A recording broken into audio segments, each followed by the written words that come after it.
Chính là bởi vì dùng một đoàn làm tổ không nghiêm túc, mang đến một đám quái vật và quái vật không đứng đắn, gây ra một loạt thảm kịch, thậm chí còn mời cá trích đến. Cột nối và bánh xe sợ tự chạy. Đảo trước zombie là gì? Vẫn bị cắt. Câu cá không tin. Tinh thần bất khuất đã được phát huy. Phía sau dùng đòn nặng để có siêu thiết bị mạnh để đối phó với chúng. Cũng mời viện trợ nước ngoài. Họ đã thành công chưa? Cuối cùng cũng sử dụng điện thoại sửa nghiêng. Trải nghiệm câu cá khổng lồ bằng máy móc hạng nặng này, tôi sẽ chia làm 3 tập để kể cho các bạn nghe. Toàn bộ quá trình hái hước thích bộ sưu tập, đừng lần sau không tìm thấy nữa. Cái này dùng Đông Nam Cực đóng băng thành một quả bóng tai có kích thước bằng trái đất. Thật ra là bù nước, nhưng đừng nói hiệu quả vẫn tốt. Lần lượt lên rất nhiều hàng cá. Đây chỉ là bóng tối trước bình minh thôi, là hoàng hôn trước bóng tối. Bác sĩ đang đến. Cái cần câu đá này có động tĩnh rồi. Nhưng hãy nhớ, đây không phải là cột câu cá bằng máy móc hạng nặng. Con quái vật này to lớn, gần như không nhấc cột lên.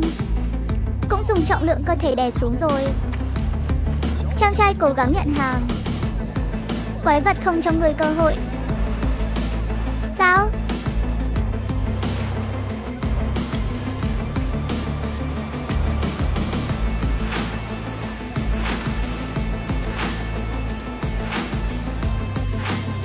Thể lực của chàng trai vẫn tốt, kéo lên một chút.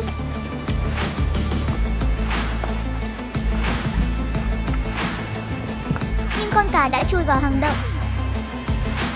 Bế tắc rồi. 2 giờ sau.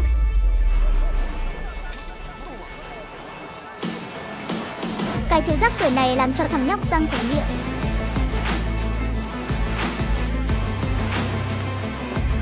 Bạn nhỏ nhanh chóng đến giúp sắp xếp cột điện.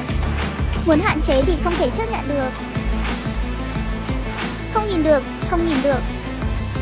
Chưa kể trực tuyến bằng tay không, chỉ có thể kiên trì tương đương với đi ra.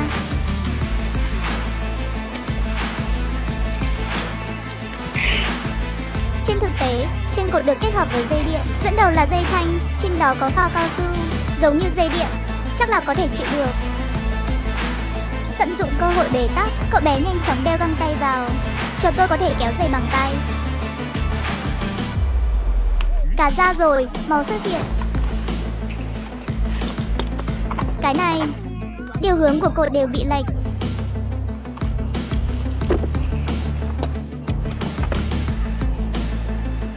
Đi. Có.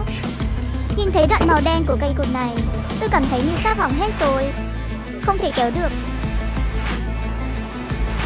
Lại vào lỗ rồi, đây hẳn là đá đốm hay gì đó. Cậu bé không thể bị mắc kẹt nữa, đổi người rồi. Ngay tại đây, vô tình cá ra ngoài. Một người nâng cột, một người khác thu dây.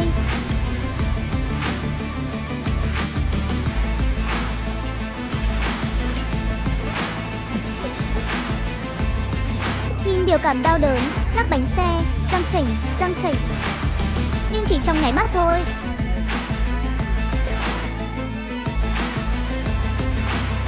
Đầu dây bị cắt, trên đó cũng bị mài lông.